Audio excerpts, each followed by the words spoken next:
Hello friends, good morning. આપણે BSM 5માં આજે lecture 7 છે આપણું, અને CC 510 વિષયની આપણે આજે માહિતી મેળવીશું. એટલે આપણે બીજો પ્રશ્ન આજે ભણવાનો છે. પહેલો પ્રશ્ન આજે આપણે કાલે જે હતો ને અડધો જ થયો હતો, એ આપણે આજે પૂર્ણ કરી દઈશું. બરાબર. Discuss the main characterization of the English language, એટલે કે આપણે અંગ્રેજી ભાષાના મુખ્ય લક્ષણો વિશેની વાત કરવા માંગીએ છીએ. બરાબર.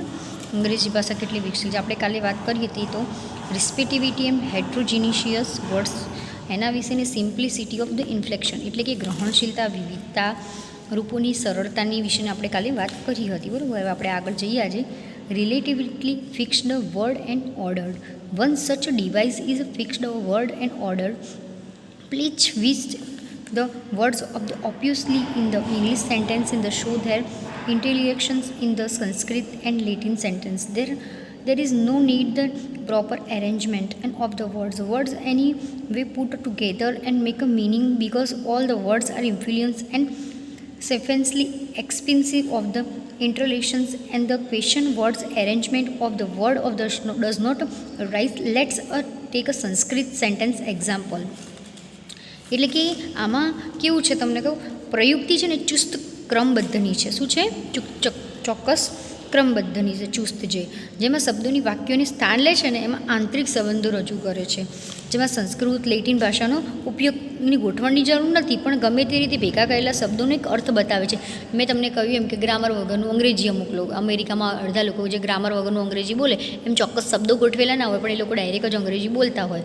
એ લોકોનું અમુક લોકો અમેરિકામાં એવું છે કે અડધા લોકો ગ્રામર વગરનું અંગ્રેજી બોલે, અડધા લોકો ગ્રામર સાથેનું અંગ્રેજી બોલે. એ ટાઈપની વાત છે. બરાબર. અહીંયા કારણ કે બધા જ શબ્દોના રૂપો હોય છે ને એ પૂરતી રીતે આંતરિક સંબંધમાં વ્યક્ત નથી થતા હોતા. બરાબર.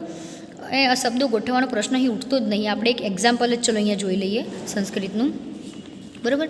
ભ્રમરા રસ પીબંતી, પીબંતી ભ્રમરા રસમ, રસમ પીબંતી ભ્રમરા, રસમ ભ્રમરા પીબંતી, ભ્રમરા પીબંતી રસમ. એટલે કે ભમરા રસ પીબંતી, એટલે કે ભમરા રસ પીએ છે. પીબંતી ભમરા રસ, પીવે છે ભમરા રસ. રસમ પીબંતી ભમરા, રસ પીવે છે ભમરા. રસમ ભમરા પીબંતી, એટલે કે રસ ભમરા પીવે છે. ભમરા પીબંતી રસમ, એટલે કે ભમરા રસ પીવે છે. એટલે આમાં કેવું છે? ભમરા રસ પીવે છે, રસ પીવે છે ભમરા, પછી પીવે છે ભમરા રસ, રસ પીવે છે ભમરા. એટલે વાક્યની કોઈ જ ગોઠવણી નથી. વાક્ય મૂક્યું અને એમાંથી બોલે છે કે ભાઈ ભમરા રસ પીવે છે, રસ પીવે છે ભમરા, એવી રીતે. બરાબર. But similarity if we heap up two words and to get there in English sentence, they will make no meanings. They have to be put proper order, and they have to make a meaningful sentence. In classical language is where peel up the words and where please up, but where to be careful about the inflections. In English we have careful about correct sentence order, but we free alterations and emulation and inflections. મતલબ કે આપણે જે રીતે અંગ્રેજી વાક્યને સંપૂર્ણ રીતે ઢગલો કરીને અર્થ દર્શાવતા નથી. આખો વાક્યનો ઢગલો નહીં કરી દેવાનો અને પછી એનો અર્થ નહીં દર્શાવતો. અર્થપૂર્ણ રીતે વાક્ય બનાવવાનું છે, ક્રમબદ્ધ. આપણે જોઈએ, હું તમને એક એક્ઝામ્પલ ખાલી આપું છું હાલ પૂરતું, કે આપણે સિમ્પલ પ્રેઝન્ટ ટેન્સનું હોય વાક્ય જોઈએ તો કર્તા હોય, ક્રિયાપદ હોય, કર્મ હોય, અધર શબ્દો હોય, એવી રીતે હોય. બરાબર. આખી વાક્ય રચના એક બને છે. બરાબર. આપણે એક આખું સેન્ટેન્સ બનાવવું પડે છે. બરાબર. એવી રીતે હોય છે. સી વોક્સ ગાર્ડન, એવું સિમ્પલ આપણે એક વાક્ય બનાવવું પડે છે. બરાબર. એ ટાઈપનું અહીંયા વાત કરવાનું છે. ક્લાસિકલ ભાષા આપણને ફાવે ને તે રીતે આપણે એનો ઢગલો કરીને મુક્ત કરી દઈએ, પણ આપણે અર્થપૂર્ણ ભાષા જે ભાષા બોલવી તો આપણે અર્થપૂર્ણ ભાષા બોલવી પડે છે. આપણે રૂપોની કાળજી લેવી પડે છે. અંગ્રેજી ભાષાને સાચી વાક્ય રચનામાં બોલવીને એની કાળજી લેવી પડે, અને અસંખ્ય રૂપોની તંગદિલીથી મુક્ત રહીએ છીએ આપણે તેની વાક્ય રચના શુદ્ધ બોલીને. બરાબર. હવે આપણે આગળ જોઈશું use of prepositions and પ્રીહેપ્સ. Preposition અને પ્રીહેપ્સ, કે નામયોગી અવયવ અને ગોળ ગોળ કહેવાની રીત. Okay. Another device is substyle the loss of the inflection is a preparation and perhaps. Preparation is the mainly used to suggest the case in noun other items and clarify the relationships in sentence. They were invaluable in English since the no shapes ending and the noun of the suggest their case. એટલે કે રૂપો છે ને તેની ઉણપ, તેના વિકલ્પો, તે બીજી નામ પ્રયુક્તિના નામે જે ગોળ ગોળ રીતે જે કહેવાની રીત છે ને, જેનો મુખ્ય ઉપયોગ એ વિભક્તિ દ્વારા દર્શાવવામાં આવે છે. બરાબર. વાક્યના સંબંધને સ્પષ્ટ કરે છે. અને તેની માટે અંગ્રેજી છે ને અનિવાર્ય છે, બરાબર. વિભક્તિને સ્પષ્ટ કરવા માટે અંગ્રેજી અનિવાર્ય છે, કારણ કે અંગ્રેજીમાં નામ વિભક્તિને દર્શાવવા માટે કોઈ રૂપો જ નથી. નામ વિભક્તિ છે બરાબર, એને દર્શાવવા માટે કોઈ રૂપો જ નથી. Perhaps around about the was a saying that English does not have elaborate tense systems. It does not have a case. So with help the auxiliaries, verbs, relative pronouns, I tried these things and different tense which could be a straight way expressed in the inflex languages. Perhaps છે ને એ ગોળ ગોળ કહેવાની રીત છે. શું છે?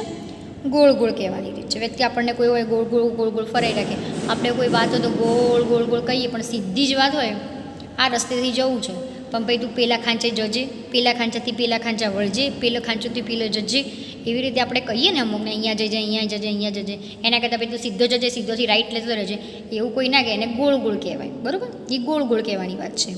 અંગ્રેજી કોઈ ચુસ્ત પદ્ધતિ નથી, વિભક્તિઓ નથી, સહાયકારક ક્રિયાપદો, સંબંધવાચક સર્વનામોની મદદથી જુદી જુદી જે કાળોમાં રજૂ કરવાનો પ્રયત્ન થયેલો છે. એક શું છે? એક પ્રયત્ન છે, જે રૂપોને ધરાવતી વિવિધ ભાષાઓને સીધી રીતે કહી શકાય.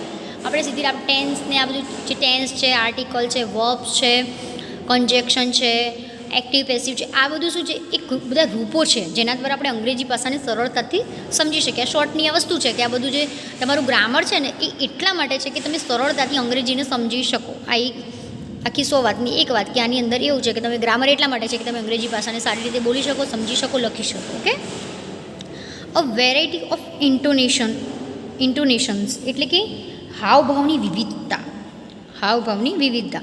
This also has a sprung up to substyle the loose inflections very often that whether sentence and discernment of the interrogative is suggested only by the intonations, the variation sound, the pitch which a sentence spoken. To understand their full meaning, English sentences are not too hard and not to read. The same sentence may give different shades and meaning if different intonations for instance he going by a house, બરાબર. એટલે કે આમાં કહેવા શું માંગે છે ખબર છે કે કોઈ હાવભાવના રૂપો તરીકે ઉણપ તરીકે નહીં વિકસેલું, બરાબર. પણ જે ઘણી વાક્ય રચનાઓ છે ને પ્રશ્નાર્થ હોય, પછી ઘણી હોય આપણે કહીએ પ્રશ્નાર્થ હોય, પછી ઉદ્ગારવાળા ઘણા વાક્ય હોય. હાવભાવ આપણે ફોર એક્ઝામ્પલ કોઈ સેડ પોયમ છે તો એ તમે કંઈ હસીને ના ગાઈ શકો, અને તમારી ભાવપૂર્વક એક હૃદયના દુઃખની લાગણીપૂર્વક ગાવું પડે, બરાબર. પછી કોઈ એવું આપણું આવી જાય, કોઈ ડ્રામા એવો આવી જાય જે રમૂજી છે તો તમારે રમૂજી રીતે, ને પછી કોઈ એવું હોય જે પ્રેમ રસનું હોય તો તમારે એને સારી રીતે પ્રેમના ભાવથી એને ભણાવવું પડે.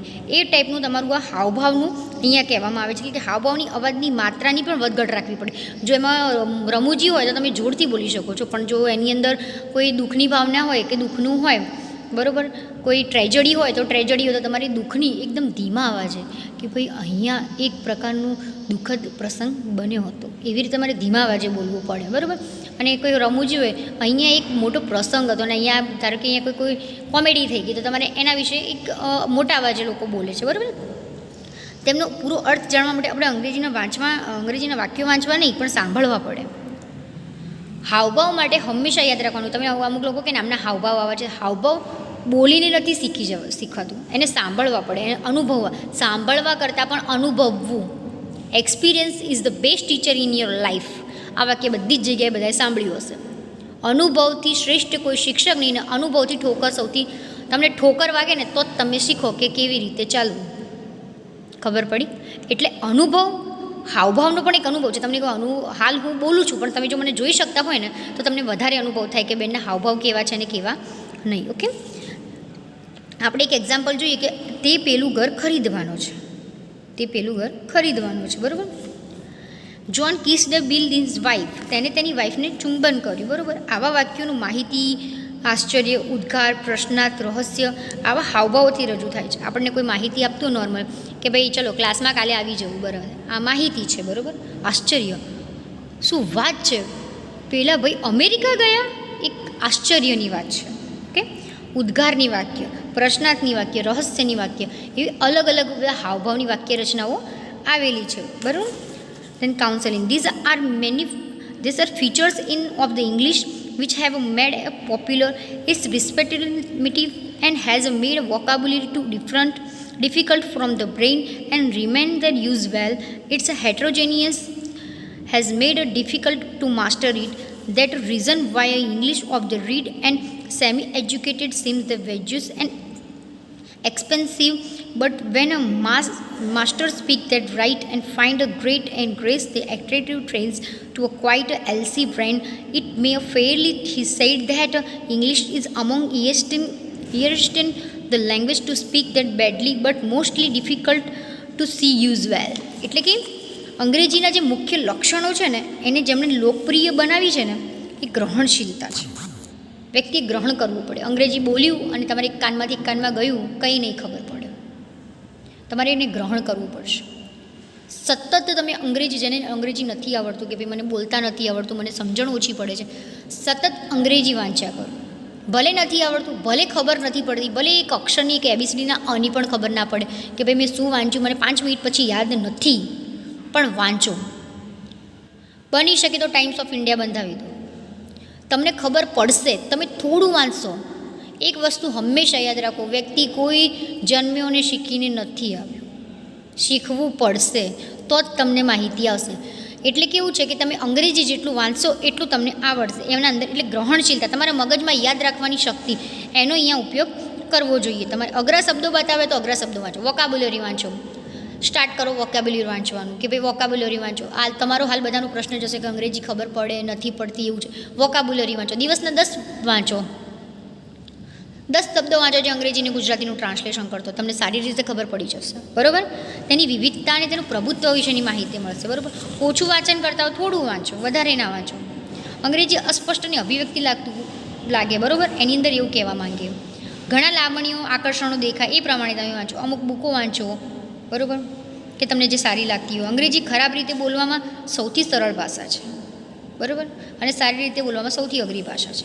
તમે સમજો તો જેમ તેમ બોલવું છે તો એ સૌથી ખરાબ ભાષા અંગ્રેજી, પણ પ્રોપર બોલવું તો સૌથી અઘરી ભાષામાં અઘરી ભાષા એ અંગ્રેજી છે. The difficult part in English. Okay, એટલે દરેકે આ વસ્તુનું ધ્યાન રાખવું. આપણે અહીંયા પ્રશ્ન પૂરો થાય છે. બરાબર? અહીંયાના જેટલા બધા લક્ષણો હતા અહીંયા આપણે ભણી લીધા. બરાબર?